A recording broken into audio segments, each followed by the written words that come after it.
Assalamualaikum warahmatullahi wabarakatuh. Innal hamdalillah nahmaduhu wa nasta'inuhu wa nastahdihi wa nastaghfiruhu wa natubu ilaih. Wa na'udzu billahi min syururi anfusina wa sayyiati a'malina. May yahdihillahu fala mudilla lahu wa may yudlil fala hadiya lahu.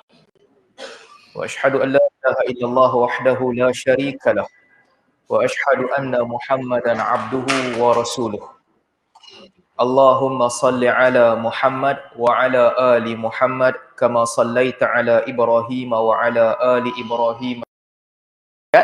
Dan Nabi sallallahu alaihi wasallam sebut kullaha finnar illa firqah. Dalam riwayat Ahmad disebutkan daripada Anas bin Malik, kesemua mereka di neraka melainkan satu. Para sahabat apabila bertanya Nabi sallallahu alaihi wasallam, "Man hum ya Rasulullah?" Siapakah satu kelompok yang selamat dari Nabi sallallahu alaihi wasallam sebut al-jamaah, iaitu al-jamaah. Dalam riwayat lain, sebahagian riwayat lain disebutkan ma ana alaihi wa ashabi. Jalan-jalan yang aku duduk di atasnya, jalan yang aku berada di atasnya dan juga sahabat-sahabatku. Dalam riwayat lain disebutkan as-sawadul a'zam, kelompok majority. Ini disebutkan oleh Nabi sallallahu alaihi wasallam. Baik, hadis ini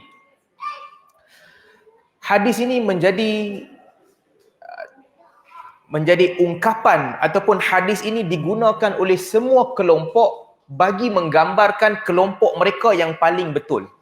Hadis ni semua orang guna. Sebab Nabi SAW dalam hadis ni, Nabi dia bagi gambaran yang kamu akan berpecah lagi banyak daripada Yahudi, lagi banyak daripada Nasrani. Kadang-kadang kita bila boleh pelan sikit tak? Macam pelan sikit dan jauhkan sikit boleh tak? Okey, baik. Hadis ini digunakan oleh semua kelompok bagi menggambarkan yang aliran mereka yang paling betul. Sebahagian kelompok sufi kan, mereka gunakan hadis ni bagi menggambarkan yang jalan-jalan yang ada banyak-banyak ni jalan yang bukan kebenaran. Semua orang akan cari jalan masing-masing, semua orang akan cuba, akhirnya hanya jalan yang betul satu sahaja, iaitu jalan makrifat dia. Kata sebahagian kelompok sufi. Kata sebahagian kelompok ahli falsafah pula, ahli falsafah punya pandangan pula, manusia ini beragama dengan agama yang dia biasa-biasa, jadi ikut je orang lain. Melainkan orang yang betul-betul menggunakan akal dia, dia menggunakan latihan minda dia sehingga dia dapat mengenali kebenaran. Mereka ini sahajalah yang berada di atas kebenaran. Akhirnya, ahli falsafah kata, ajaran yang betul yang sampai kepada kebenaran adalah ajaran yang ikut Aristotle punya falsafah.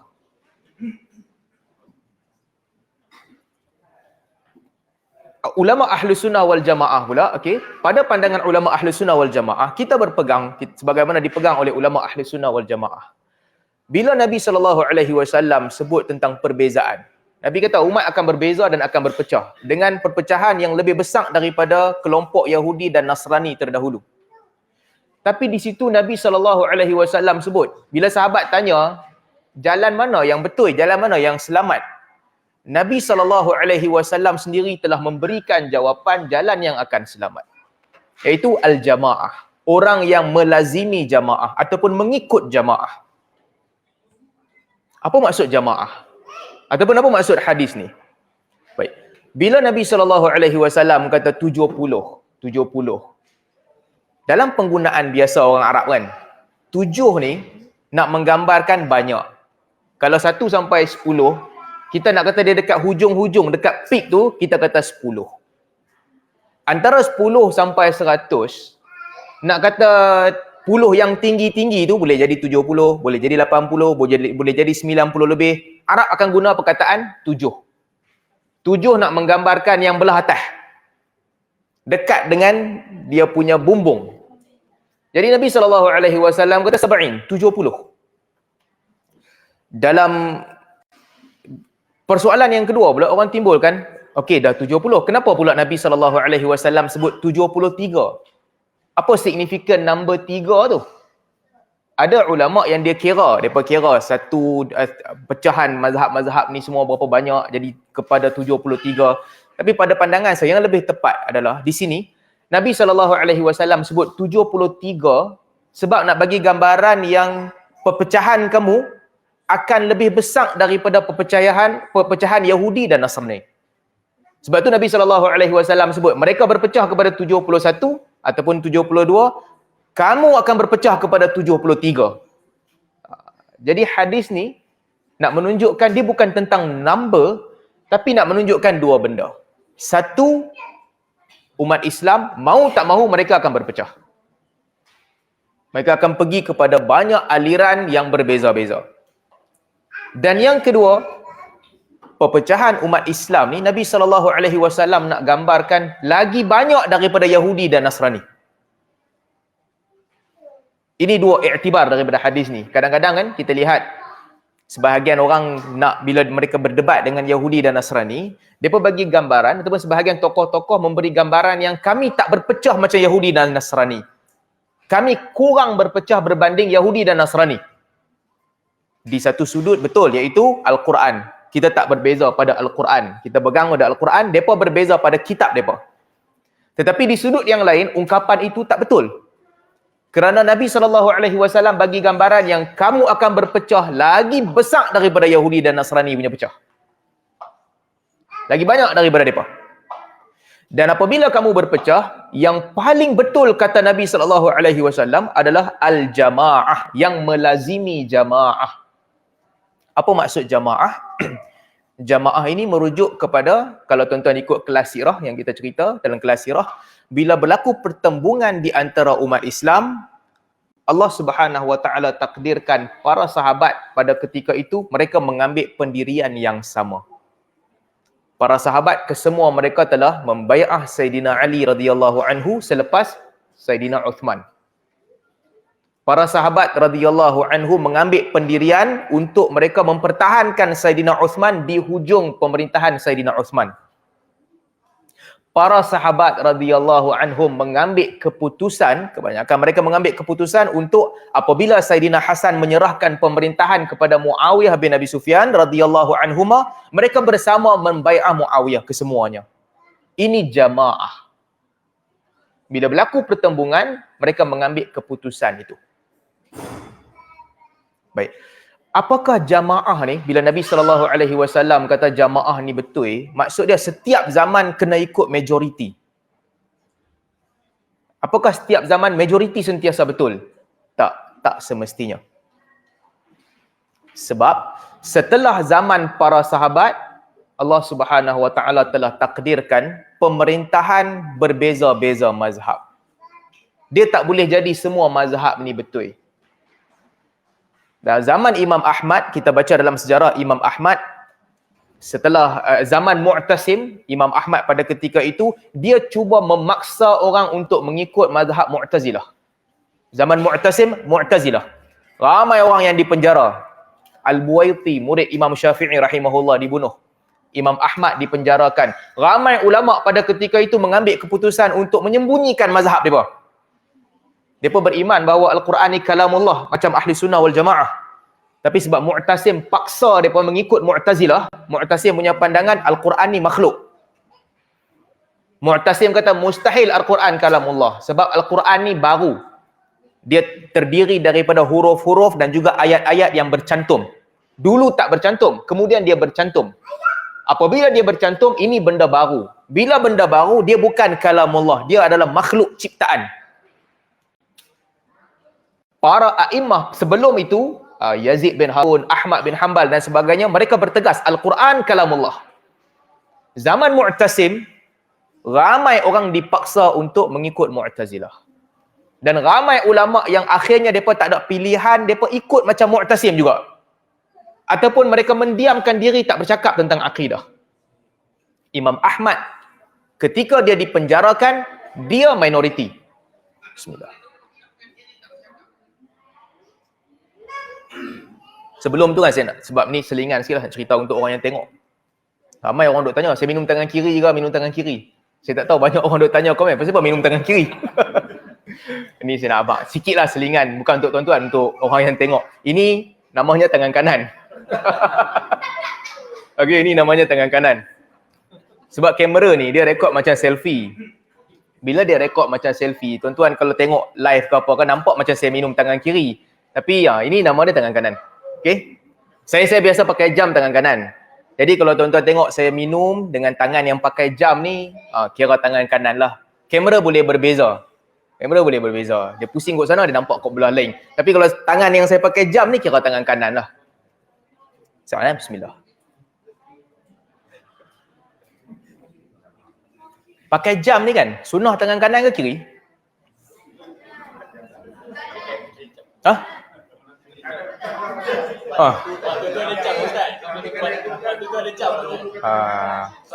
Sebelum Ustaz kita jawab dengan jawapan ni.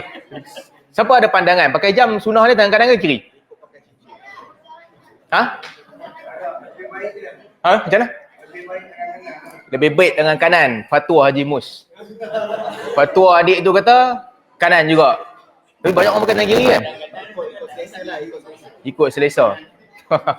Ada orang sembunyi jam dalam tangan. Okey, tentang jam ni kan, tentang jam. Okey.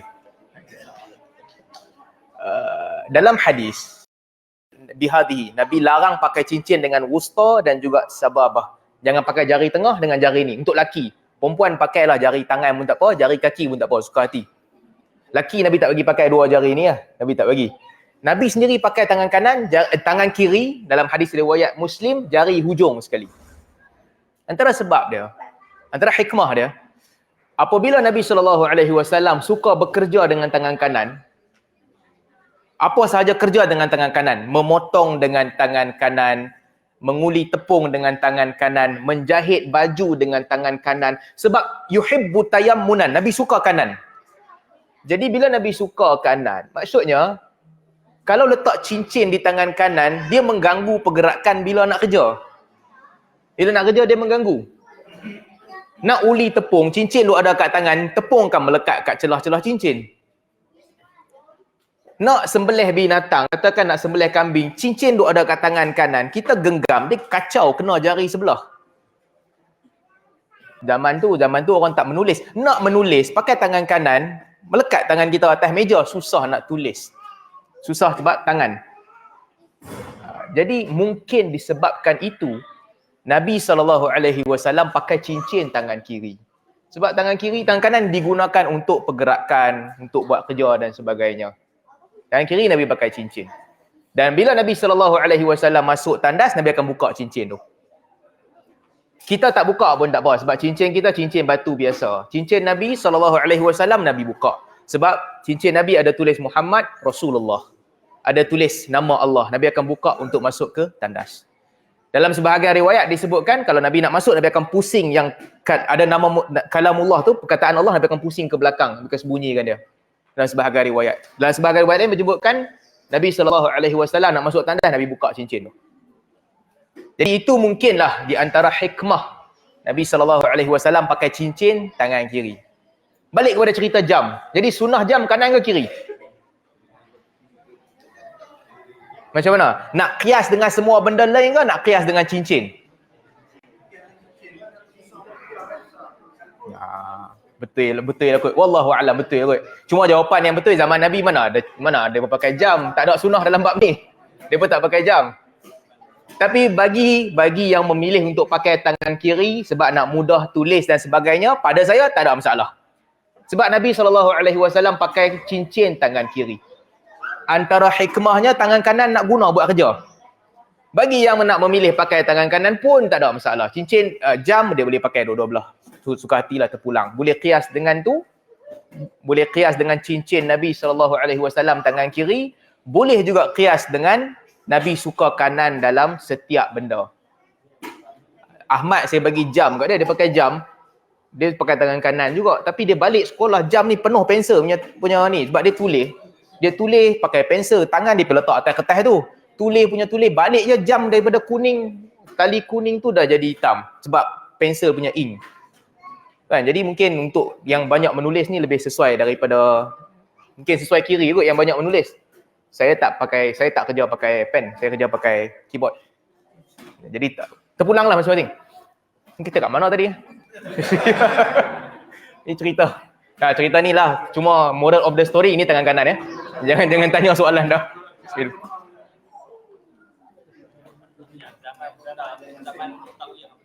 Okay, balik cerita kita sambung. Zaman Mu'tazilah, zaman Imam Ahmad rahimahullah, khalifah paksa orang ikut Mu'tazilah. Jadi zaman tu Mu'tazilah majoriti. Masa kerajaan Fatimiyah di Mesir, masa tu pula Syiah menjadi majoriti di kumpulan di Mesir pada ketika itu. Kemudian ketika itu masa itulah mula sambutan Maulid dan sebagainya. Syiah ni dia suka upacara, banyak upacara dihidupkan, upacara Karbala dibesarkan dan sebagainya di bawah kerajaan Syiah. Kemudian lama selepas itu, kelompok Hanabilah yang mengikut mazhab Imam Ahmad, depa pula yang jadi majoriti di Maghrib. Depa jadi majoriti di Maghrib. Selepas itu pula datang zaman Ibn Tumad, dia perang dengan depa, dan dia menang peperangan itu, dia kalahkan mereka. Asy'ariyah menjadi majoriti pula. Dan dia gunakan kekerasan pada ketika itu. Zaman Lani pula, kalau ikut rakyat, mazhab mana Indonesia ikut, mazhab tu majoriti ya. Sebab rakyat dia paling ramai. Dia ada 200 juta. Mazhab apa dia pegang, mazhab tu lah majoriti. Indonesia campur dengan Egypt. Egypt 100 lebih lah, 150. Campur dua negara ni jadi majoriti dah. Orang lain tak boleh nak lawan. Jadi menunjukkan, kalau perkiraan dia adalah majoriti berubah-ubah setiap zaman. Ada zaman Hanabilah majoriti, ada zaman Mu'tazilah majoriti, ada zaman Syiah majoriti, ada zaman Asy'ariyah majoriti. Kalau masuk ke tempat tertentu pula, di setiap tempat dia ada mazhab tertentu dia. Jadi nak menunjukkan bahawa kebenaran yang dimaksudkan oleh Nabi SAW, al-jamaah, ini bukan bererti jamaah bila-bila masa pun majoriti betul. Tidak. Tapi merujuk kepada apa yang disepakati oleh para sahabat. Itu yang betul. Baik. Soalan seterusnya yang kita nak bincang ni. Macam mana nak pastikan kita berada di jalan yang selamat? Macam mana nak pastikan kita berada di jalan yang selamat? Pertama sekali, tak ada yang boleh menjamin keselamatan ataupun tak ada yang boleh menjamin orang itu berada di atas kebenaran, melainkan dia kena ikut ar-risalah. Ikut apa yang disebutkan oleh Allah Subhanahu Wa Taala. Ikut wahyu. Macam mana orang tu jadi Muslim? Nama kata dia sembah Allah Ta'ala, dia Muslim lah kira. Zaman dulu, nanti adalah orang cerita pasal Yahudi, Kristian zaman dulu ni, kita tak payah masuk cerita sejarah bab dulu. Tapi katakanlah orang tu menyembah Allah Subhanahu Wa Taala, itu satu. Kalau dia tak sembah Allah, dia dah bukan Muslim dah. Baik, bila dia sembah Allah, orang akan berbeza pendapat dengan perpecahan yang banyak. Pembawaan masing-masing. Satu, yang memastikan kebenaran mesti ikut ar-risalah. Mesti ikut ar-risalah. Mesti wajib yakin bahawa Allah Subhanahu Wa Taala ada komunikasi dengan kita. Ada benda yang Allah nak bagi tahu kat kita, ada benda yang Allah nak kita buat. Kalau dia tak percaya benda ni, orang itu telah sesat. Bahkan dia telah terkeluar daripada kelompok yang selamat. Ini pertama sekali. Nak jadi Muslim, first sekali, setelah kita beriman Allah Ta'ala tu Tuhan kita, kita beriman bahawa ada benda yang Allah Ta'ala nak bagi tahu kat kita. Yang Allah nak kita ikut. Dan ada benda yang Allah Ta'ala nak kita buat. Dengan ini kita kena beriman dengan 3 lagi perkara. Iaitu kitab yang Allah Ta'ala turunkan. Malaikat ataupun Jibril yang menurunkan kitab itu. Dan yang ketiga, Rasul yang menyampaikan kitab itu. Ini dia ada 3 lagi rukun. Yang 3 ni dia bergerak sekali. Tak boleh pisahkan. Malaikat yang menurunkan kitab. Kitab daripada Allah Subhanahu Wa Taala. Dan juga Rasul yang menyampaikan kitab itu. Sesiapa yang tak beriman dengan salah satu di antara 3 ni, dia kufur. Dia tolak salah satu sahaja, dia kufur. Ada orang Islam yang kata dia tak percaya dengan Quran. Tak ada. Dia akan kata dia percaya dengan Al-Quran. Apa sahaja ajaran dia, apa sahaja aliran dia, last kali dia kata dia percaya dengan Al-Quran. Ada orang Islam yang kata dia tak percaya dengan malaikat. Tak ada. Semua percaya dengan malaikat. Di mana pintu kesesatan yang pertama? Ada orang Islam yang tak percaya dengan Rasul. Tak. Mereka semua percaya Al-Quran turun kepada Nabi Muhammad sallallahu alaihi wasallam. Kelompok pertama yang sesat. Ni first kali ni. Sebelum kita pergi kepada kelompok-kelompok lain. Adalah kelompok yang anti hadis. Dia kata apa? Ni kelompok yang pertama ni. Dia kata tugas Nabi SAW ni adalah sekadar buat mai kitab, bagi sampai kat kita kitab. Yang tu sahaja. Tak lebih dan tak kurang daripada tu. Nabi SAW, dia tak ajak apa-apa selain daripada kitab. Apa sahaja yang Nabi SAW ajak, yang tu optional. Boleh ikut, boleh tak ikut. Ini kelompok sesat yang pertama. Dia ada banyak orang yang sesat ni. Salah satu kelompok yang memang menolak hadis. Pada dia hadis bukan sumber hukum. Kufur. Dan ini kufur yang jahil. Sebab bayangkan Nabi SAW apabila sampaikan Al-Quran, Nabi kata ikut Al-Quran dan ikut aku. Dalam banyak hadis Nabi SAW sebut, boleh jadi akan ada orang yang yushaku yarta'ala arikatihi, dia duduk atas sofa dia kata kita hukum dengan kitabullah, selain daripada kitabullah kita tinggal. Nabi herdik golongan ni. Tak. Ala inni utitul Quran wa mithluhu ma'ahu. Sesungguhnya aku diberikan Al-Quran dan juga sesuatu yang sama dengan Al-Quran. Sunnah Nabi SAW. Nabi suruh ikut. Kelompok anti hadis ni, dia kata apa? Bila Nabi sampaikan Al-Quran, kita ambil Al-Quran. Bila Nabi sampaikan selain daripada Al-Quran, yang tu tak payah ikut. Ini kelompok yang sesat dan jahil. Sebab sumbernya sama. Mai daripada Nabi SAW. Cuma dia bezakan. Okey, Nabi sampaikan Al-Quran, kita ikut. Selain daripada Al-Quran, walaupun Nabi kata, hampa kena ikut aku. Khudhu anni manasikakum. Ambil daripada aku hukum hakam haji. Tak apa. Yang tu kami tak ikut. Sallu kama ra'aitumuni usalli. Solat macam hampa nampak aku solat. Yang ni kami tak ikut. Ini kufur. Kufur yang jahil. Ada sebahagian dia bagi alasan. Dia kata hadis ni tak ada jaminan betul. Al-Quran tu betul lah. Tapi hadis tak ada jaminan betul. Siapa yang memastikan hadis tu sampai kepada kita? Kalau orang bagi alasan gitu. Alasan ini alasan yang dia sendiri pun tak pegang dengan alasan ni. Macam mana kita nak percaya satu khabar kan? Orang bagi tahu kat kita apa-apa khabar. Macam mana kita nak percaya? Biasanya kita akan tengok credibility orang yang sampaikan khabar tu. Kan? Credibility orang yang sampaikan khabar tu. Kalau katakan Haji Mus kan. Haji Mus tiba-tiba dia masuk, dia kata kat bawah ada 3 biji ambulans sampai. Contoh. Dia tak buat muka lawak, dia buat muka serius. Ada 3 biji ambulans masuk kat bawah. Dia bukan kaki kelentong.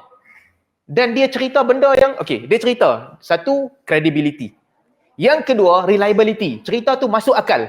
Mungkin berlaku. Dia main kata 3 biji ambulans. Kat bawah ada 3 biji ambulans. Tuan-tuan percaya ke tak percaya dia cakap? Percaya ke tak percaya?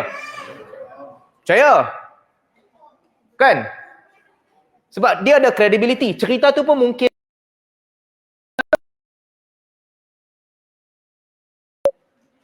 atau ada kat bawah. Apa reaksi Haji Wira?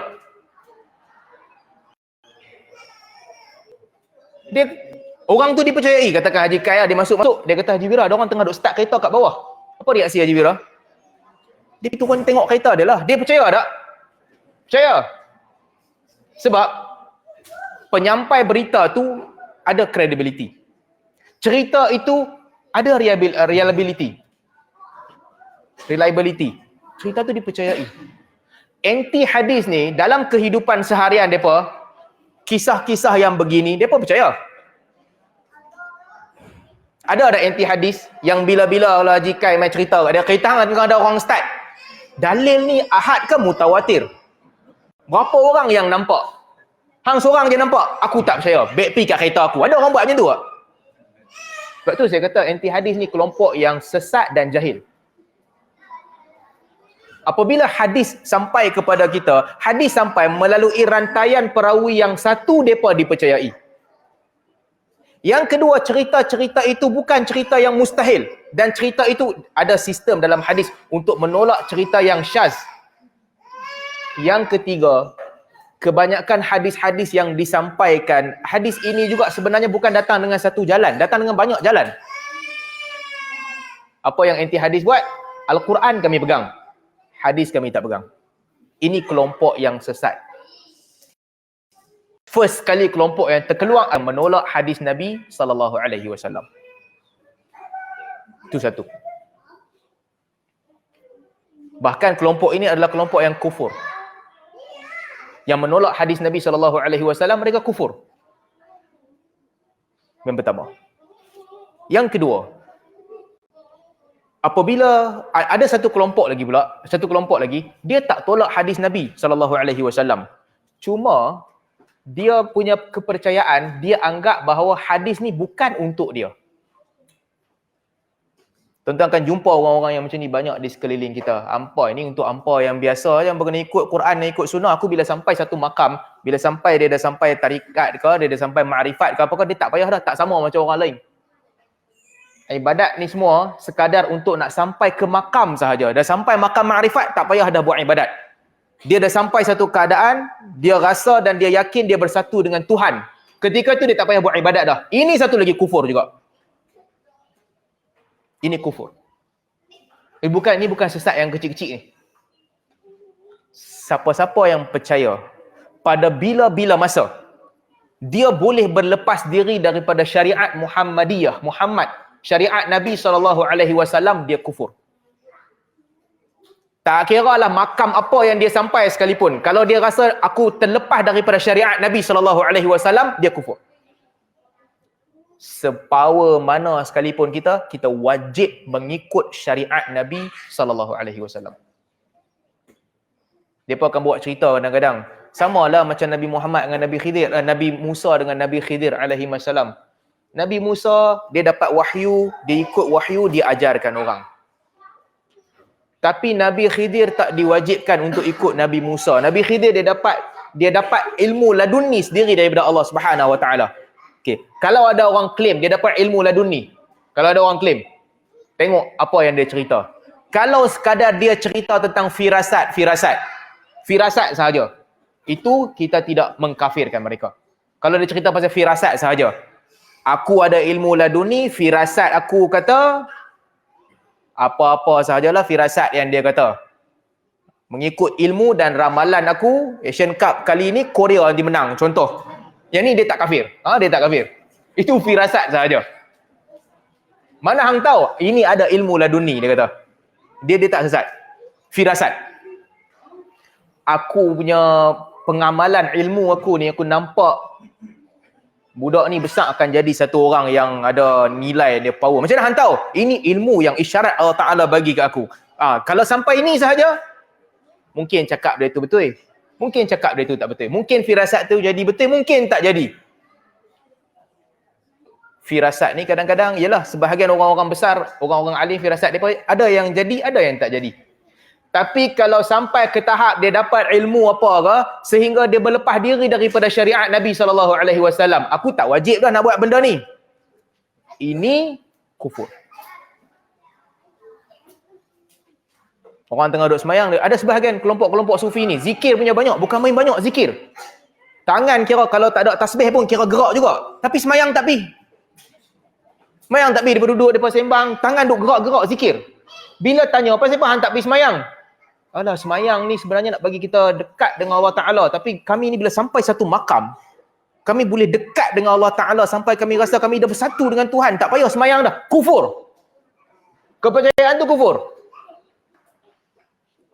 Pemerintah kalau dapat tangkap orang macam ni, dia kena minta orang ni bertaubat. Kalau dia bertaubat. Kalau tak bertaubat, dia kafir. Kalau dia anggap dia boleh berlepas diri daripada syariat Nabi SAW. Ini beza dengan orang malah. Orang malah dia tak kafir. Tapi dia malah, dia berdosa.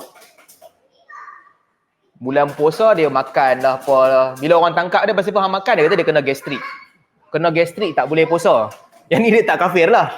Cuma dia malas puasa, dia berdosa sebab malas puasa. Dia malas puasa. Tak tahu mungkin dia ada gastrik, betul itu cerita. Lain lah dia kata tak boleh nak puasa, doktor tak bagi puasa. Doktor juga kena, doktor tak bagi puasa. Yang ni malas punya pasal. Tapi kalau dia tak puasa, bila orang tanya dia pasal apa hang tak puasa? Tak, puasa ni sebenarnya untuk nak latih diri bagi sabar. Allah Ta'ala nak bagi latih supaya kamu boleh sabar, boleh tahu rahsia puasa. Tapi bila hang sampai satu tahap, hang dah tahu dah rahsia puasa tu, hang boleh petik rahsia tu secara langsung, hikmah yang Allah Ta'ala nak, tak payah puasa. Kalau dia kata macam tu, dia kufur. Dia ada beza. Jadi, pintu pertama yang menyebabkan ramai orang sesat adalah apabila mereka menolak hadis Nabi SAW. Itu satu.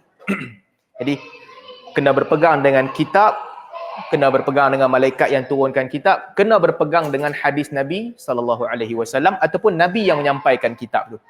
Baik, yang kedua, apabila kita percaya dengan Al-Quran dan juga sunnah Nabi SAW.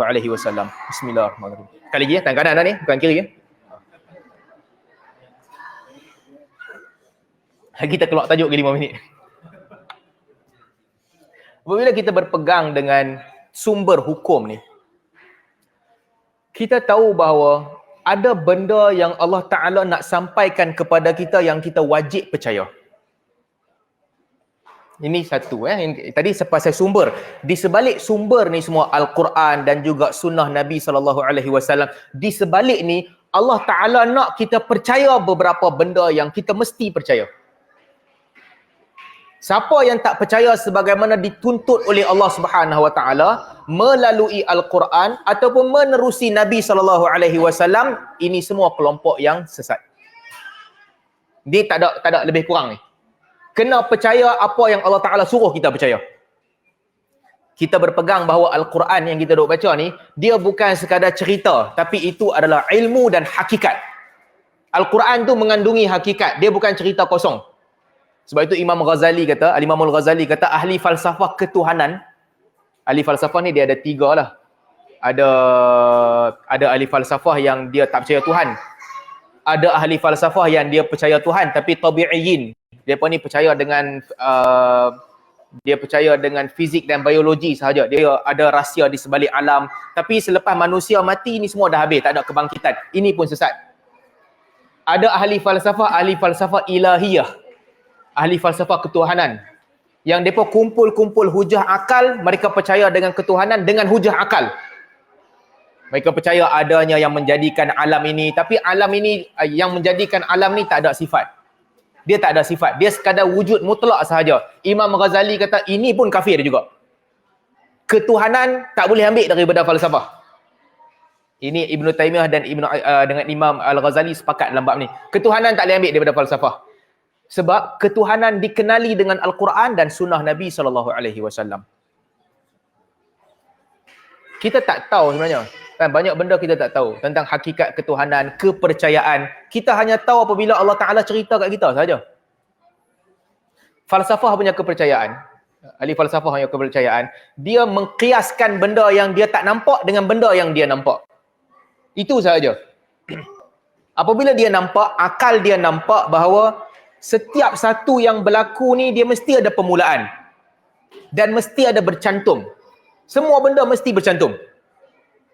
Tak ada benda berdiri sendiri. Dia bercantum, dia membentuk benda lain. Bila bercantum, mesti ada benda yang, mesti ada energi yang pergi cantum dia. Apabila energi pergi cantum dia, benda tu mesti baru. Alam ini semua, ahli falsafah kata silsilah adalah sambungan-sambungan benda baru yang terjadi, selepasnya benda baru lain. Alam ni. Disebabkan itu, ahli falsafah kata kena ada Tuhan yang statik, tidak berubah, tidak bercantum. Tidak ada sifat, tak ada apa-apa melainkan wujud sahaja. Kalau dia ada sifat, ahli falsafah kata dia baru. Dia sama macam makhluk, dia masuk dalam sistem. Maka kena ada Tuhan yang macam tu. Tak ada sifat langsung, dia wujud sahaja. Bahkan perkataan wujud pun dia tak mau pakai. Kepercayaan ni kufur. Sebab mengenal Tuhan, kita tak boleh kias apa yang kita nampak dengan apa yang kita tak nampak. Tapi kita mengenal Tuhan melalui Al-Quran. Al-Quran dan sunnah kata Allah Subhanahu Wa Ta'ala ada sifat. Allah Maha mendengar, Allah Maha melihat, Allah menciptakan, Allah Maha berkuasa. Allah berkehendak dan sebagainya. Kalau orang tak beriman dengan semua ni, mereka kufur. Tak kira lah belajar akidah ikut kaedah mana pun tak apalah, sifat 20 ke, tauhid 3 ke, tapi dia kena percaya mengikut apa yang disebutkan di dalam Al-Quran. Allah Ta'ala ada sifat. Satu. Sebab Al-Quran mengandungi kebenaran. Kita tak tahu pun. Yang kita nampak ni kan tuan-tuan. Kita nampak ni. Dia bukan tidak semestinya yang kita nampak tu realiti.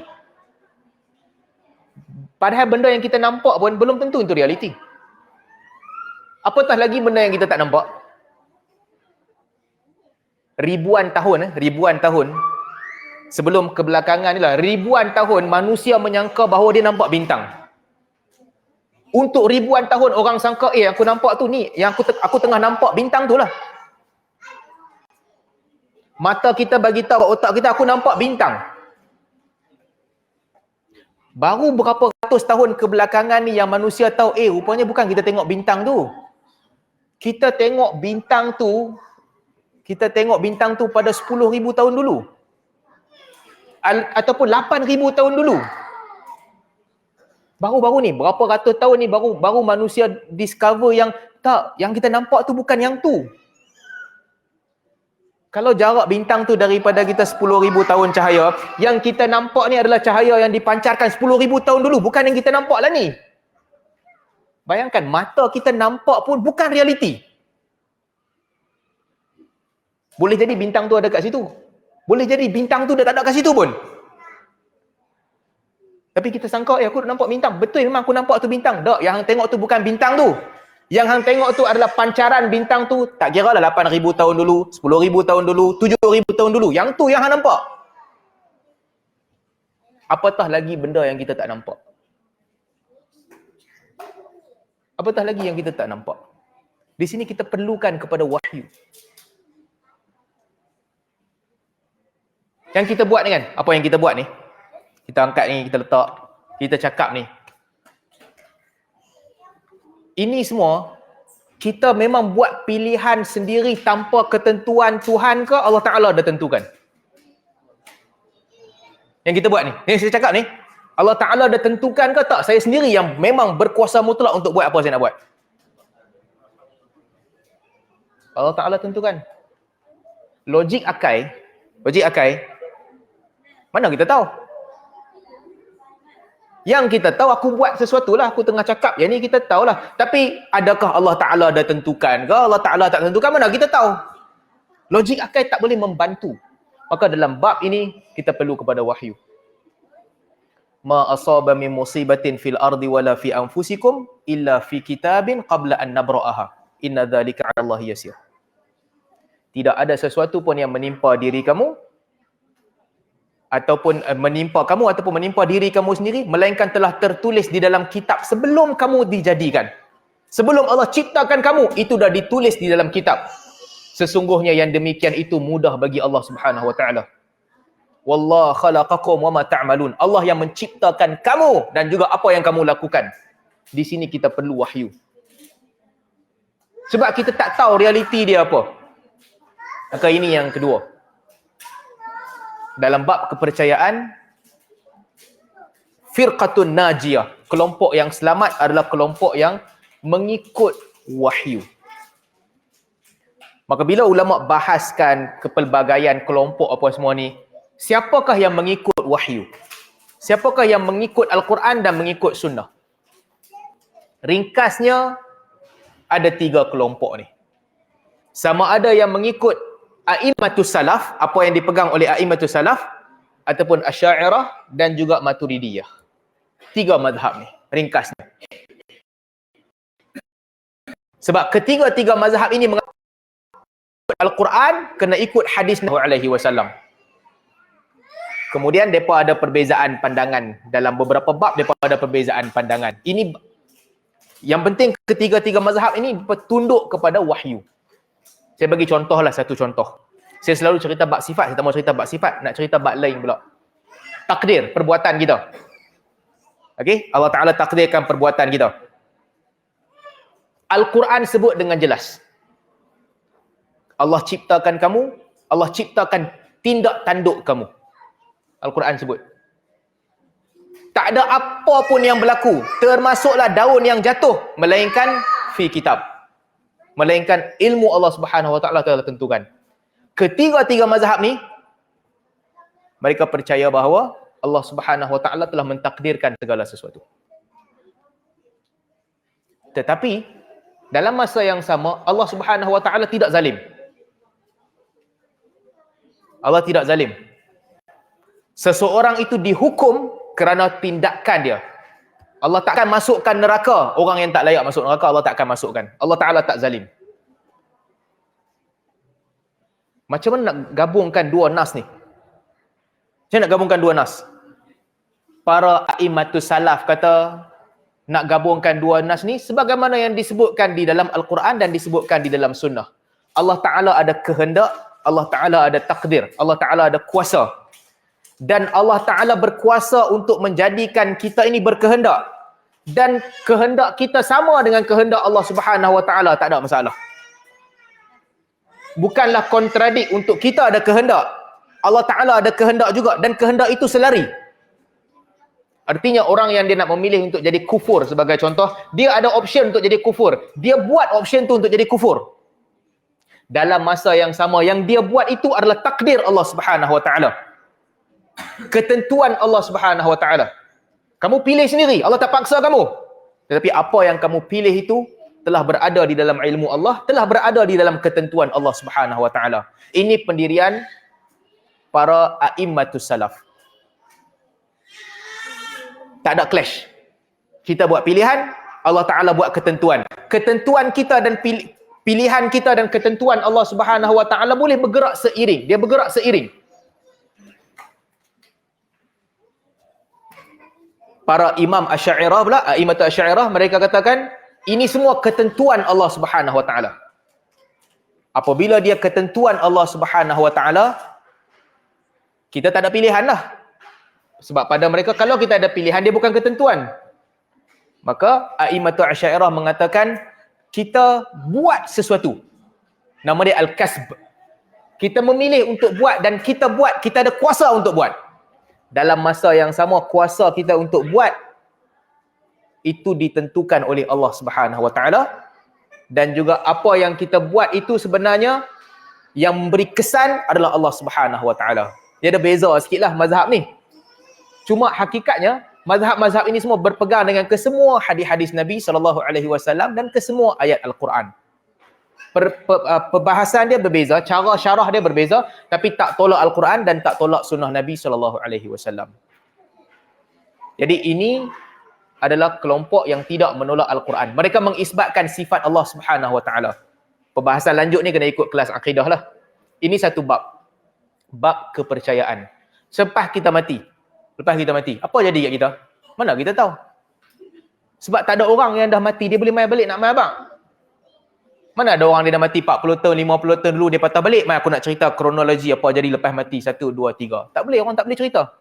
Apabila orang dah mati tak boleh cerita, kita mana tahu apa jadi lepas mati? Semua mungkin belaka. Mungkin sekadar jasad ini pecah, ulat-ulat makan jasad kita, masuk dalam badan ulat, lepas tu pokok-pokok serap badan kita, lepas tu jadi pokok, jadilah pula makhluk lain. Mungkin begitu. Mungkin juga setelah kita mati ni, roh akan terpisah daripada jasad, roh akan pergi ke tempat dia, dihukum, jasad duduk dekat situ, hancur sahaja. Mungkin begitu. Mungkin juga lepas kita mati nanti hari akhirat Allah Ta'ala akan kumpulkan balik, Allah Ta'ala akan bangkitkan balik. Macam kita ni, balik semua orang, semua organ balik ke badan masing-masing, dibangkitkan semula pada hari akhirat. Mungkin juga. Mana satu yang betul, kita mana tahu. Di sini kita perlu wahyu. Kita hanya tahu dengan cara apa yang Allah Ta'ala bagi tahu kat kita. Kamu akan dibangkitkan semula. Itu sangat mudah bagi Allah Subhanahu Wa Ta'ala untuk membangkitkan kamu semula. Jadi ini satu bab. Bab tentang apa yang Allah Ta'ala nak kita percaya. Dan seterusnya, selain daripada itu, Ahli Sunnah wal Jamaah juga, kelompok yang selamat juga adalah dalam amalan mereka mengikut apa yang diperintahkan oleh Allah Subhanahu Wa Ta'ala dan Rasul sallallahu alaihi wasallam. Allah Ta'ala turunkan Al-Quran, Nabi ajarkan kitab, Ada dua benda lah yang penting. Satu, nak bagi tahu kat kita hakikat untuk kita percaya. Kita kena percaya tentang ketuhanan, kita kena percaya tentang alam sebelum ini apa yang berlaku. Kita kena percaya tentang alam selepas ini kita ke mana. Yang tu satu. Yang kedua, Al-Quran dan sunnah Nabi SAW juga datang untuk menuntut kita buat benda. Ada benda yang halal, ada benda yang haram, ada benda yang wajib, ada benda yang kamu tak boleh buat. Ini juga fungsi Al-Quran dan sunnah. Jadi mazhab-mazhab pun datanglah untuk menceritakan yang, untuk nak bagi tahu kat kita apa yang Allah Ta'ala nak daripada kita.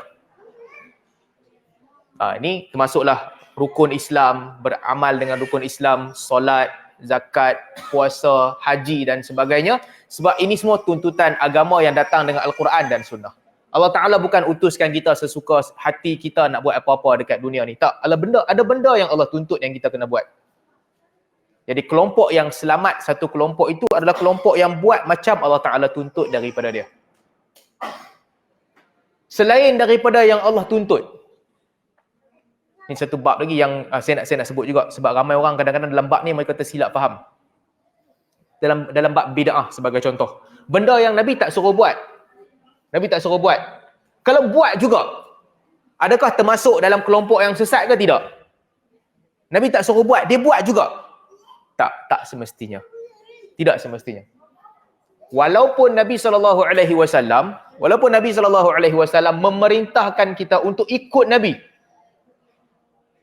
Alaikum bisunnati wa sunnati khulafa ar-rasyidin al-mahdiyyin min ba'di.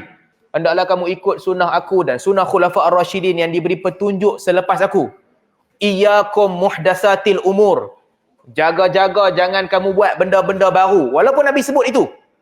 Para ulama apabila mereka melihat hadis Nabi SAW, bab benda baru ni mereka ada sikit perbezaan untuk melihat. Macam mana nak tengok benda baru? Angle mana satu nak tengok benda baru? Ini kesemua masih lagi ahli sunnah wal jamaah. Kadang-kadang ini saya nak ambil kesempatan nak bagi kita faham. Bab ni yang paling banyak orang bergaduh. Paling banyak orang bergaduh bab ni. Pasal apa orang suka bergaduh bab ni? Sebab memang perbezaan ni dah ada daripada dulu. Para imam besar, mereka berbeza dah dalam bab ni. Untuk kalau tengok saya punya debat sebelum ni kan dengan Abu Syafiq kan dengan sebab saya tekankan benda yang sama. Yang ni tak boleh selesai. Sebab bab ni dari dulu orang bergaduh dah. Contoh kan. Okay, saya ringkas lah, saya nak bagi ringkas, nak bagi nampak. Keempat-empat imam mazhab ni, apabila mereka nak tak bagi buat sesuatu benda, mereka larang buat sesuatu, trend mereka bersikit perbezaan antara mereka. Imam Malik adalah orang yang paling keras dalam bab ni. Paling strict mengikut sunnah Nabi SAW. Ataupun mengikut sunnah Nabi SAW yang diamalkan oleh generasi selepas tu. Imam Malik sangat strict. Sebab itu Al-Mawardi sebut dalam Al-Hawil Kabir ataupun An-Nawawi dalam Majmu' disebutkan. Imam Malik kata apa? Apa benda sunat sebelum wuduk? Buat apa sebelum wuduk kena buat apa? Baca bismillah kan? Baca bismillah, sunat sebelum wuduk. Imam Syafi'i kata sunat. Baik, daripada mana datang sunat? Sunatlah sebab baca bismillah sebelum benda sunat, sebelum setiap perkara. Basic, sunat. Kan tak perlu timbul perbincangan apa-apa pun sebab baca bismillah sebelum buat sesuatu disunahkan. Dalam semua benda. Imam Malik punya pandangan, mazhab Maliki, membaca bismillah sebelum wuduk itu bid'ah. Pasal apa bid'ah? Imam Malik kata tidak diriwayatkan bahawa Nabi baca bismillah sebelum wuduk. Mazhab-mazhab lain kata kat sini tak perlu riwayat. Kaedah umum kata bismillah sebelum setiap benda, buatlah bismillah sebelum setiap benda. Termasuklah wuduk juga. Mazhab Maliki, Imam Malik kata tak. Specific case. Di sini Nabi ada pilihan untuk start dengan baca bismillah. Tapi Nabi SAW tak baca bismillah di sini. Kalau kamu rutinkan baca bismillah di sini, ini bid'ah. Mana satu pandangan yang betul ni? Bukan nak kata Semua orang ada logik masing-masing. Tapi nak menunjukkan bab ni, macam mana nak selesai? Cara melihat dalil itu berbeza. Ada perbezaan. Sentuh Hajarul Aswad. Sentuh Hajarul Aswad. Disentuh. Sunnah semua orang. Sebab ada hadis. Ada hadis. Ibnu Abbas radhiyallahu anhu diriwayatkan dia pernah pergi sujud dekat depan Hajarul Aswad. Ada sebahagian sahabat pergi tembak pipi depa di Hajarul Aswad. Al-Imam Syafi'i rahimahullah katakan kerana perbuatan sahabat ni yang memahami sunnah, mereka buat perbuatan ini menunjukkan bahawa menyentuh Hajarul Aswad pun boleh, nak pergi sujud, ada ruang nak pergi sujud depan Hajarul Aswad pun boleh. Cuma berani tak berani ya pergi sujud kat situ. Tak berani jangan buat. Tapi boleh sebab ada sahabat yang buat. Imam Malik kata tak, hadis cuma kata sentuh. Selain daripada sentuh, bid'ah. Hadis cuma sebut sentuh sahaja. Selain daripada itu tak sebut. Baca Quran. Bagi contoh, saya dah sebut banyak kali contoh ni kan. Dalam hadis, Nabi SAW galakkan kita baca Quran. Fadilat majlis yang bacakan Al-Quran. Banyak fadilat disebutkan dalam hadis. Ingat Allah, Allah Subhanahu Wa Taala akan ingat kita balik. Dekatkan diri dengan Allah, Allah Ta'ala akan dekatkan diri dengan kita balik. Berlaku di Syam, di negeri Syam, dia pun baca Quran ramai-ramai. Semua orang baca satu suara ramai-ramai.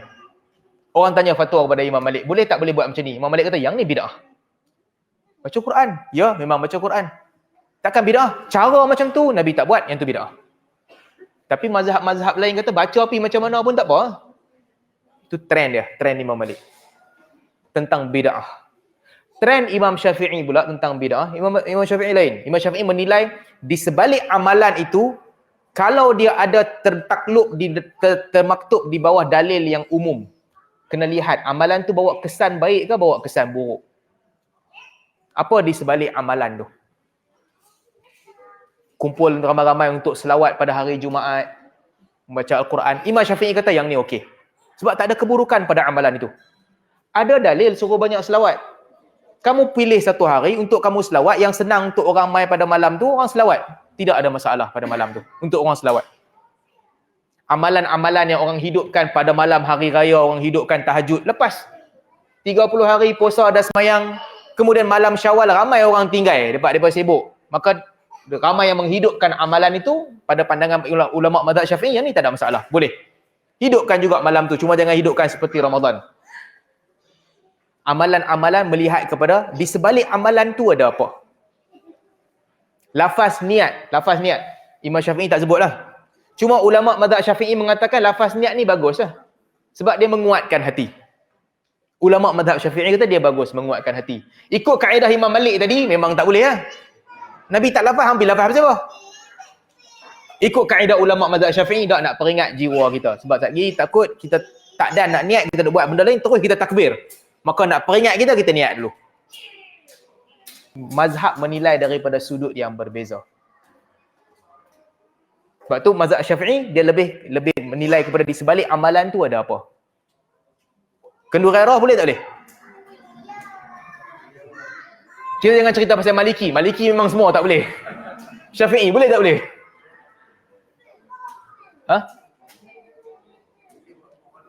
Apa di sebalik kenduri arwah?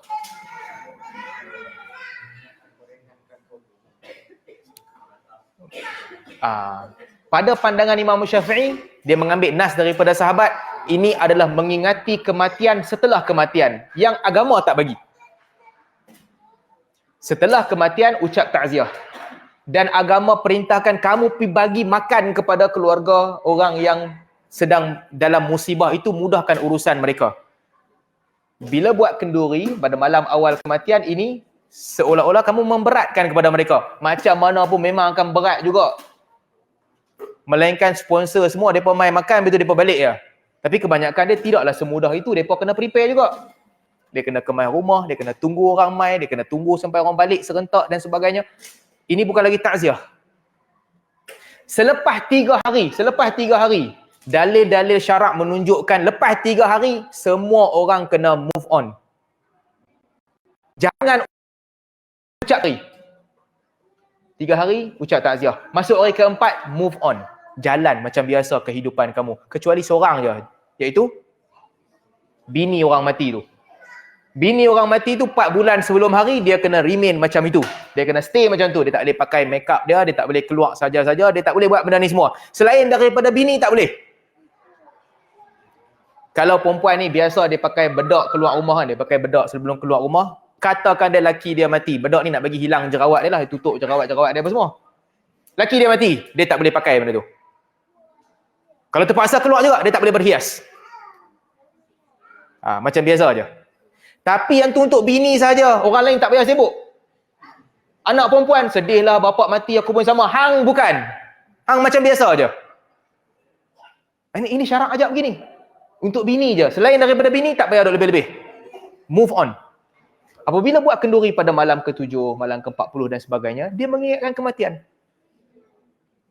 Dah habis 7 hari, bila orang mai, orang akan menceritakan tentang si mati itu lagi. Di sini, Al-Imam Syafi'i rahimahullah tak bagi.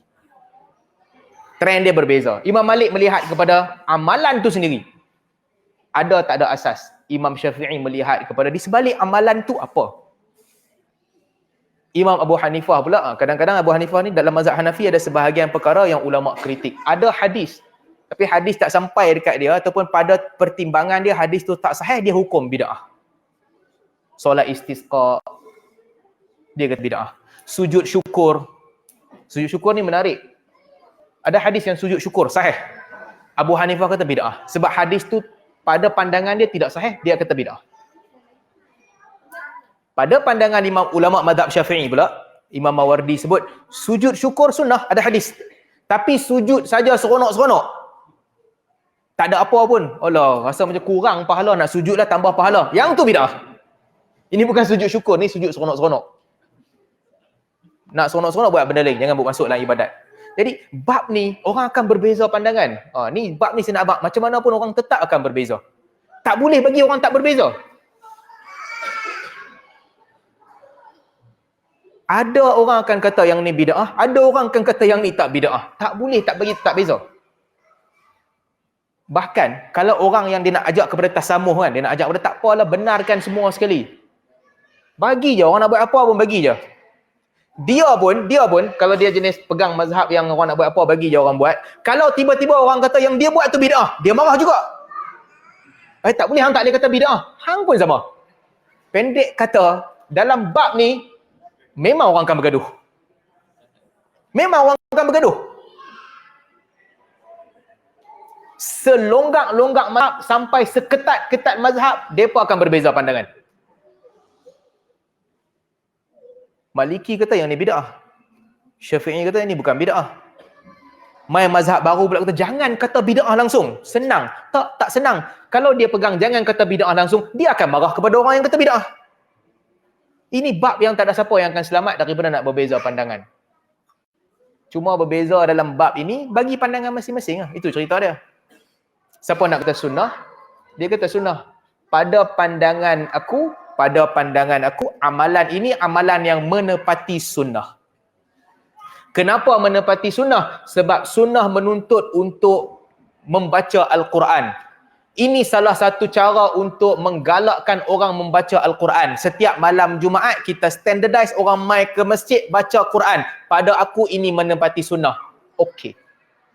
Lagi satu pula kata, tak boleh mengkhususkan malam Jumaat sahaja untuk membaca Al-Quran. Pada pandangan aku, perhimpunan ini perhimpunan bid'ah. Penyelesaian dia macam mana? Siapa nak kata sunnah, dia kata sunnah. Siapa nak kata bid'ah, dia kata bid'ah. Ini satu-satunya cara nak selesaikan masalah bid'ah. Tak ada cara lain dah. Ini satu-satunya cara. Okay, sikit sebanyak. Takat ni dulu lah. Dah sejam lebih dah.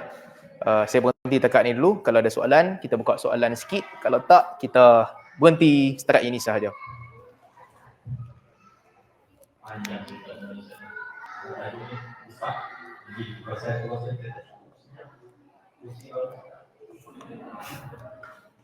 Jadi saya rasa kita buka ruang dan sebang satu soalan teruskan berkenaan tajuk kita pada malam ini untuk tiga golongan, satu golongan yang benar. Biasa Saya tak ada firasat.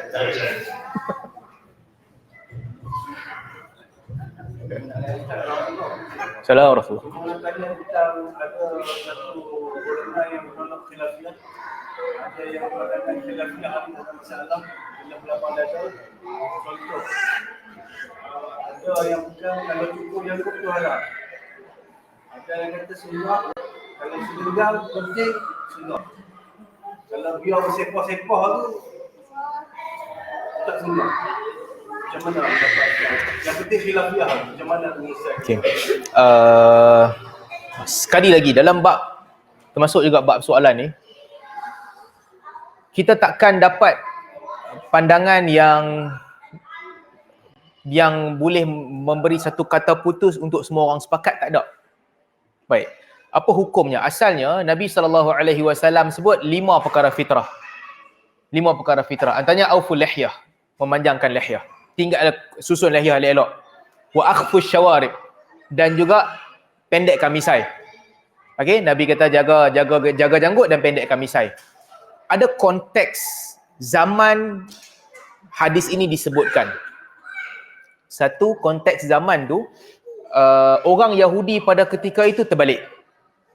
Orang Yahudi pada ketika itu mereka akan cukok janggut mereka akan panjangkan misai mereka. Ini Yahudi. Nabi SAW datang, Nabi kata, ada hadis lain, Nabi kata khaliful Yahud. Bagi kamu tak sama dengan Yahudi. Apabila tak sama dengan Yahudi, kamu panjangkan, pelihara janggut kamu dan pendekkan misai kamu. Satu hadis. So kamu berbeza dengan Yahudi pada ketika itu sebab itu trademark Yahudi. Ada hadis lain pula, Nabi SAW kata 5 perkara fitrah. Potong kuku, bulu ketiak dan sebagainya, termasuk panjangkan janggut dan juga pendekkan misai. Dan juga cuci hidung, istinsyak ketika wuduk. Fitrah, bersihkan diri. Jadi menggabungkan kedua-dua hadis ini, majoriti ulama berpandangan yang sunnah Nabi SAW adalah memelihara janggut dan memendekkan misai. Menggabungkan ke semua riwayat ini. Ada orang yang berpandangan yang apa yang disebutkan oleh Nabi SAW ini adalah di sebalik ucapan Nabi itu ada tuntutan untuk berbeza dengan Yahudi. Itu tuntutan utama. Pada setiap masa dan setiap ketika, apa yang menjadi syiar agama lain, kamu kena laini. Jangan bagi sama dengan mereka. Pegang tasbih, tangan kita pegang tasbih. Nabi tak sebut tentang pegang tasbih ke tak? Tapi budaya Sami Buddha, dia bubuh tasbih. Pum, dekat leher. Dalam hadis tak sebut boleh ke tak boleh. Apply prinsip yang sama, kamu jangan beri gantung tasbih kat leher. Ini Sami Buddha buat. Jangan bagi sama dengan mereka. Puasa hari Jumaat melayani Yahudi juga, itu disebut dalam hadis yang awal. Semua bab yang ni, bab yang baru-baru datang kemudian ni, syiar agama lain berubah-ubah. Dan kadang-kadang apabila Islam tersebar ke tempat lain, mereka kenal amalan agama lain. Baru kenal amalan agama lain dan ada syiar dia. Jadi sebahagian ulama berpandangan hadis-hadis ni menunjukkan bahawa dia fleksibel. Tetapi maksud di sebalik hadis ini adalah laini syiar agama lain. Apa yang orang lain anggap sebagai agama, kamu kena laini. Jangan bagi sama dengan mereka. Pakaian mereka, cara hidup mereka, lambang keagamaan mereka, jangan bagi sama. Pakai jubah cara orang Islam. Jangan pakai jubah cara pendeta Kristian. Jangan bagi sama dengan mereka. Pakai serban cara orang Islam. Jangan pakai serban macam sing. Ini bukan design. Jangan bagi sama sebab itu syiar agama. Ini sepakat semua ulama lah. Kalau itu syiar agama tertentu tak boleh pakai. Itu lambang keagamaan tertentu tak boleh buat. Ni orang kata, saya keluar dari cerita sikit. Orang kata kita kena toleransi. Toleransi kita tak apa. Hari agama lain kita bagi nampak macam mereka juga. Ini bukan toleransi, ini jual agama. Ini jual agama, bukan toleransi. Agama dia lah. Apa hal nak pakai apa serban macam sing? Pakai serban macam orang Islam. Baju macam padri Kristian nak pakai, pasal apa pakai macam orang Islam? Ini satu bab. melaini agama lain. Itu satu tuntutan agama. Syiar agama lain jangan ikut. Baik, yang kedua, selain daripada syiar, memanjangkan janggut dan memendekkan misai ini, sebahagian besar ulama berpandangan bahawa selain daripada itu, Nabi SAW juga tuntut dua benda ini kerana dia sebahagian daripada fitrah. Selain daripada laini Yahudi tu, jangan bagi sama dengan Yahudi, dia sebahagian daripada fitrah. Maka atas dasar sebahagian daripada fitrah, para ulama berpandangan bahawa ini adalah satu tuntutan sunnah. Pendekkan misai. Kalau cukup terus macam mana? Dia tak pendek kan? Senang cukup. Pendek esok dia panjang balik, cukup terus. Lama sikit. Boleh tak boleh? Boleh kan? Sama. Kecuali Imam Malik. Imam Malik kata, hadis kata pendek kan. Cukup terus, bid'ah juga. Fair lah. Hadis tak kata suruh cukup, tapi cukup macam apa? Kecuali pandangan Imam Malik. Hadis kata pendekkan je. Jangan cukup. Baik. Imam Malik strict. Ya. Ini berkaitan dengan isu ni, para ulama itu pandangan yang mereka kemukakan. Sama ada sebahagian daripada fatwa sahabat, mereka genggam, yang lebih daripada sejengkai, mereka potong. Yang lebih daripada satu genggam, mereka potong. Yang lebih panjang daripada tu, mereka potong. Ini pandangan yang dipegang oleh sebahagian daripada sahabat. Cumanya, sampai ke zaman sekarang, majoriti ulama berpandangan bahawa ia satu tuntutan sunnah untuk menyimpan janggut dan memendekkan misai. Orang yang dia memang suka simpan misai panjang, tanda dia memang orang nampak misai dia first sekali. Dia jaga kemas tapi misai dia suka simpan panjang. Ini dikira sesuatu yang Nabi SAW kata bukan syiar orang Islam lah. Bukan syiar dia. Jadi pendekkan lebih baik. Tapi berdosa atau tidak, wallahu a'lam, ini bukan satu isu yang pertimbangan utama sehingga menyebabkan perbincangan dia antara dosa dan pahala. Mungkin pada saya dia tak sampai ke situ lah. Cuma mengikuti syiar orang Islam sebagaimana disebutkan oleh Nabi SAW. Jadi itu sedikit sebanyak dalam bab ni. Ada orang yang betul-betul bersifat keras dalam bab ini, dan ada orang yang menganggap bukan sunnah langsung pun, itu juga tak betul. Orang yang betul-betul keras sehingga menganggap dia satu kewajipan dan kurangnya agama bagi orang yang tak memanjangkan janggut ataupun memendekkan misai, tak, dia bukan sampai ke tahap itu, di tengah-tengah pada pandangan saya. Sekali lagi, bab begini orang akan tetap berbeza pandangan. Tak ada cara untuk menyatukan pandangan orang dalam bab begini. Wallahu a'lam.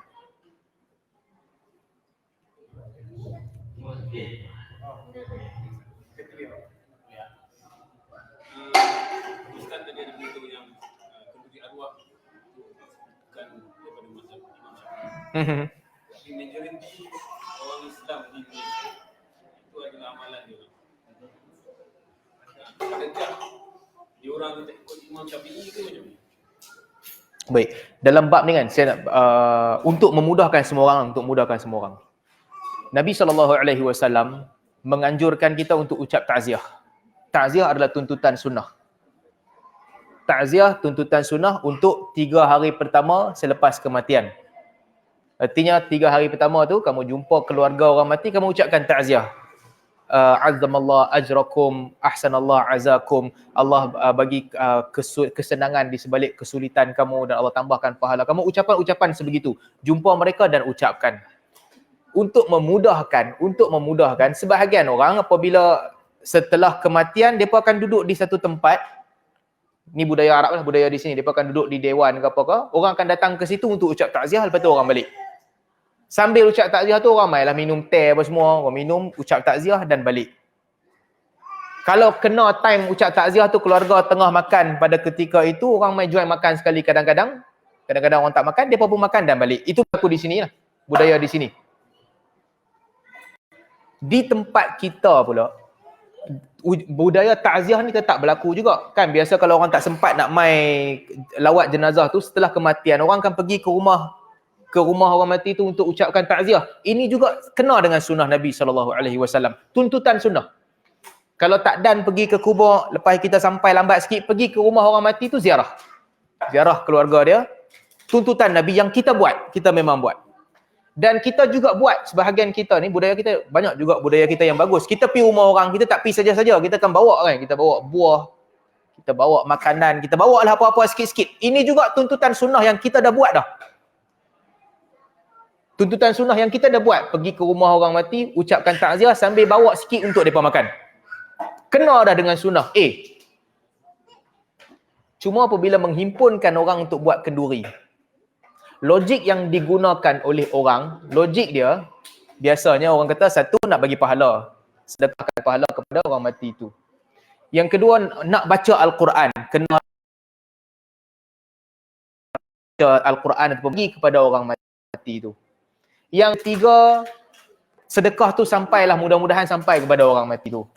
Ada orang pula kata, orang mai tolong kita banyak dah. Orang tolong kita kebumikan jenazah, orang mai tolong kita uruskan jenazah, kita bagi mereka makan.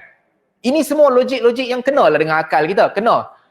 Tetapi tuntutan Nabi SAW dalam situasi ini, betul yang kita cakap tu betul. Tapi yang Nabi tuntut dalam situasi ini adalah satu, kita mudahkan keluarga orang mati tu. Mudahkan bagi mereka. Sebab tu Nabi sebut, sediakan makanan kepada keluarga orang mati. Kerana mereka berada dalam kesulitan. Bagi makanan dekat mereka. Jadi apa yang berlaku? Apabila orang yang baru kematian ni, baca Al-Quran ni, kita kata khilaf lah. Khilaf mazhab sampai ke tak sampai. Kalau surau kampung tu dia pilih untuk dia nak baca Al-Quran. Malam orang mati tu dia nak baca Al-Quran, nak bagi kepada orang mati. Malam ni lepas maghrib kita nak baca tahlil. Arwah ni meninggal dunia, kita nak baca tahlil bagi kepada. Itu okey. Yalah ada khilaf sampai tak sampai. Tapi pada saya itu okey. Kalau itu nak dihidupkan, dia nak baca Al-Quran dan sebagainya kepada orang mati, ini khilaf yang tak ada masalah. Boleh buat. Tapi budaya yang menekan keluarga orang mati tu, orang dah mai baca tahlil takkan tak bagi apa-apa. Bagilah sikit pulut kuning kat depa. Tak, ini menyusahkan orang. Budaya ini untuk orang yang senang tak apa, untuk orang susah. Untuk orang yang susah, mungkin orang akan kata, tak apa, tadi kan orang main ziarah jenazah, orang bubur duit dalam tabung, gunalah duit tabung tu. Duit tabung tu nak bagi senang keluarga orang mati, bukan nak bagi hampa makan. Kalau nak bagi hampa makan, baik tak payah buat dalam tabung. Dia pusing kat situ balik. Masuk juga itu. Jadi, budaya ini kalau dihidupkan, ialah untuk orang yang mampu, dia anggap tak ada apa-apa. Okey, aku mampu. Tapi apabila dia dibudayakan, ini budaya yang menekan sebahagian orang. Bahkan ramai orang tertekan. Dia tertekan. Itu kalau hari kematian. Kalau selepas 3 hari, dia masuk dalam bab mengingati kematian setelah tempoh takziah tamat. Itu cerita lain pula. Tapi pada malam awal 1, 2, 3 ni, tuntutan sunnah untuk memudahkan keluarga orang yang mati. Ini tuntutan sunnah dan ini disebutkan oleh Imam Syafi'i rahimahullah. Membenci, berhimpun beramai-ramai untuk mengingati orang yang telah mati. Duit dalam poket untuk orang solat jenazah. Ini budaya yang lagi buruk daripada kenduri arwah. Ini budaya yang tak baik. Sepatutnya budaya ni kena berhenti. Sebab mungkin kita kata tak apalah, kita nak sedekah kat orang. Tuan-tuan, kalau tuan-tuan ada duit kan, tuan-tuan ada duit betul, katakan kita kaya, nak sedekah betul-betul ke orang, sedekah cara lain. Kalau betul-betul ada duit, ada 4,000 ke 5,000, sama ada buat upah haji untuk orang tu yang dah mati, buat sendiri upah haji untuk orang tu yang dah mati, ataupun wakafkan apa-apa atas nama dia. Wakafkan buat masjid ke, ataupun sedekah di atas nama dia. Sedekahlah kain pelikat dekat surau ke, kain telekung dekat masjid ke, apa saja. Buat itu atas nama dia. Tapi bila kita hidupkan budaya ini dan orang lain juga buat, orang yang tak boleh macam mana? Orang yang tak mampu. Orang yang tak mampu macam mana? Kalau satu kampung tu semua kematian biasa masuk poket RM5. Semayang jenazah masuk poket RM5. Semayang jenazah masuk poket RM5. Akhirnya untuk orang yang tak mampu nak letak, orang duk tunggu lepas semayang. Doa dah habis. Tapi tak bergerak lagi, duk tunggu. Mana ni tak masuk-masuk lagi ni? Budaya ni tak baik. Kita, kalau tuan-tuan orang yang berada sekalipun, jangan terlibat hidupkan budaya ini. Nak sedekah tak apa, sedekah cara lain. Sedekah atas nama jenazah dengan cara lain. Kerana menghidupkan sunnah itu lebih baik. Menghidupkan sunnah Nabi SAW setelah solat jenazah, doa tu, sunnah Nabi SAW Doa tu dalam solat jenazah. Itu sunnah. Ini cerita pasal jenazah lah, kita panjangkan sikit. Sunnah, panjangkan. Kalau kita fikir Masjidil Haram sebagai contoh kan, takbir ketiga tu imam akan stay panjang. Sebab itu waktu untuk kita minta syafaat bagi orang mati ni. Fashfa' bi ahsan ma indaka, kata Sa'id bin Musayyib. Bagilah syafaat dengan yang terbaik yang kamu ada. Masa tu ucap yang paling baik yang kamu ada. Ikhlaskan niat, baguskan bacaan, baca doa, minta kepada Allah Subhanahu Wa Taala. Allah ampunkan dia, Allah ringankan siksaan kepada dia, Allah permudahkan urusan dia, Allah teguhkan lisan dia menjawab soalan mungkar dan nakir. Allah ganti dia dengan rumah yang lebih baik, keluarga yang lebih baik, anak-anak yang lebih baik, segala yang lebih baik daripada dunia ni. Allah cuci dosa dia dengan air, dengan salji dan juga dengan ais. Allah cuci. Itu ni dalam solat tu. Kalau tak kerti bahasa Arab macam mana? Adalah khilaf ulama, cuma pada pandangan saya sendiri bahasa lain pun tak apa. Dalam jiwa, dalam hati, detikkan doa tu dah cukup. Waktu tu. Nabi specify waktu tu. Takbir pertama, alhamdulillah. Takbir kedua, selawat kepada Nabi SAW. Takbir ketiga, fokus doa kepada mayat di depan tu. Tapi apabila kita matikan sunnah, walaupun nampak macam simple, tapi bila kita hilangkan sunnah ni yang jadi lain pula. Kita bila takbir ketiga di sebahagian tempat pendek je. Allahumma ighfir lahu warhamhu wa'afihi wa'fu anhu wa akrimhu wa wasi' barakatuhu waghsilhu bil ma'i wal thalji wal barq wa naqih minal khataaya kama yunqqa thawbu abyadu minad danas. Allahumma abdilhu daran khairan min dari wa ahlan khairan min ahli wa zawjan khairan min zawji wa adkhilhu jannah wa a'idhu min adzabil qubur min adzabin nar. Yang keempat, Allahu akbar. Betul, Allahumma ighfir lana wa lahu wa li ikhwanil ladzina. Assalamualaikum warahmatullahi. Assalamualaikum warahmatullahi. Kejap je kita main jenazah. Tapi lepas main jenazah tu, apa khabar ini mayat? Bagus. Doanya bukan main panjang. Tak kena dengan sunnah Nabi SAW. Saya minta maaf, tapi tak kena dengan sunnah Nabi SAW. Banyakkan tu, masa yang ketiga tu. Kat situ isi banyak-banyak. Kita bila takbir dah habis kita kan. Panjangnya doa tu sampai 4 saf kalau semayang, sempat bagi letak duit dalam poket seorang-seorang tu. Daripada first sampai ke belakang. Baru habis. Bukan itu tempat dia. Tempat dia di dalam solat. Ini tentang kematian ni, antara sunnah-sunnah Nabi SAW yang kena diamalkan. Jadi budaya letak duit dalam poket ni, tuan kena berhenti. Orang kaya yang membantu menghilangkan satu budaya yang memberi bebanan, sangat memberi manfaat. Tuan-tuan, sebagai orang berada ni kan, kalau orang miskin yang buat, orang kampung nanti kata, dia ni tak ada duit. Kalau orang miskin yang buat. Ramai dah orang mati, semua bagi duit. Tapi tiba-tiba satu keluarga orang miskin tak bagi duit. Orang kampung nanti kata, dia tak ada duitnya pasal ni. Teruk sangat kan, nak bolang poket orang pun tak mampu. Ataupun orang kata, kedekut lah dia ni. Dapat duit banyak dalam tabung tapi tak bagi. Tapi kalau orang yang memang ada duit, dia ada duit. Dan dia kerap bagi makan dekat orang, dia kerap buat kenduri, dia kerap jamu orang. Kalau dia tak buat budaya tu, ini akan menimbulkan terdetik di hati orang. Pasal apa dia tak buat lah? Dia bukan orang miskin. Dia bukan orang kedekut. Tapi pasal apa dia tak letak? Ini mengajarkan orang sunnah baru.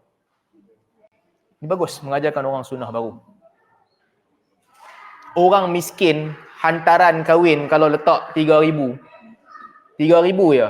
1,000 mas kahwin, 2,000 hantaran. Orang miskin kalau buat begitu, orang kampung nanti kata, tak ada duit tu 3,000 je. Orang miskin macam tu. Tapi kalau orang tu berada, duit dia berjuta-juta, dia letak 3,000, mesej dia lain. Bagus lah dia ni, dia tak menyusahkan orang. Jadi tuan-tuan yang ada duit ni, tolong hidupkan sunnah-sunnah yang baik. Hidupkan sunnah-sunnah, membantu orang, mempermudahkan urusan orang. Dah, ni untuk yang kahwin first. Bukan dia tu. Ni bukan, tak ada kena-mengena. Ni cerita lain. Jadi tuan-tuan yang berada, yang Allah Ta'ala ringankan rezeki, bantu untuk hidupkan sunnah yang baik. Sebab di sebalik kita buat itu, dia memberi kemudahan kepada orang lain. Saya berhenti tekat ni dulu kot dah. 9.30. Ada soalan tak? Ada soalan lagi? Tak?